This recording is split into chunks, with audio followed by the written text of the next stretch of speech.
or Senator McCain on some of the other issues. He's, us Republicans have been frustrated by him on a number of occasions.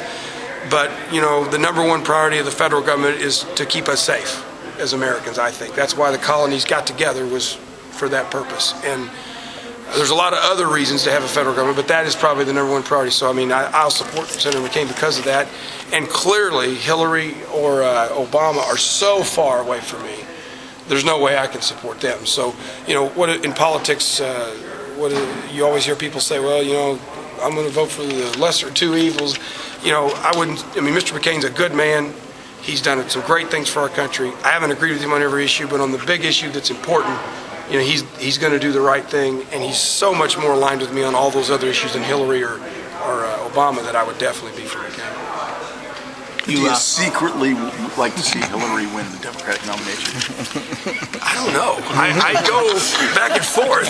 Some days I think, yeah, she'd be best, but then other days, Obama could be best. He really, as people learn more about him, he just doesn't seem to have much oomph. He's got a lot of love, and it seems like the crowds are big and the excitement's there, but it's not transcendent, it seems to me, to Republicans or independents very well.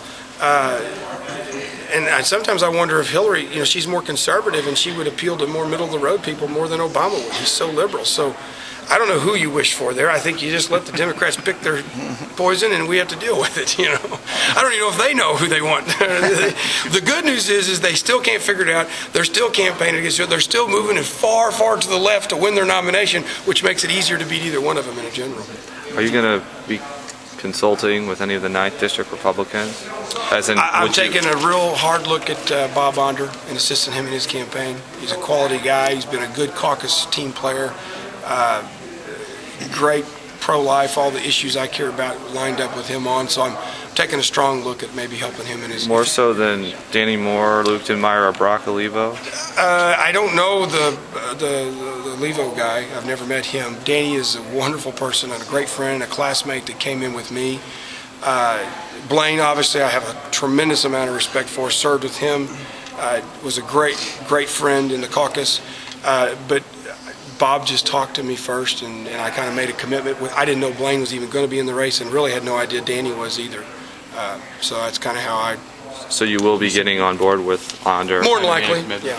We haven't made any kind of formal commitment yet, but I made a personal verbal commitment, and I'm just going to stick with your word. And that'll be your company, Common Sense Conservative Consulting. Okay. You committed to not running for anything? Now that we're in the middle of filing season? I'm committed to not running. That's a good way to put it. That's right. Yeah, my wife is very committed to not running. So it's going to be nice to take a break, and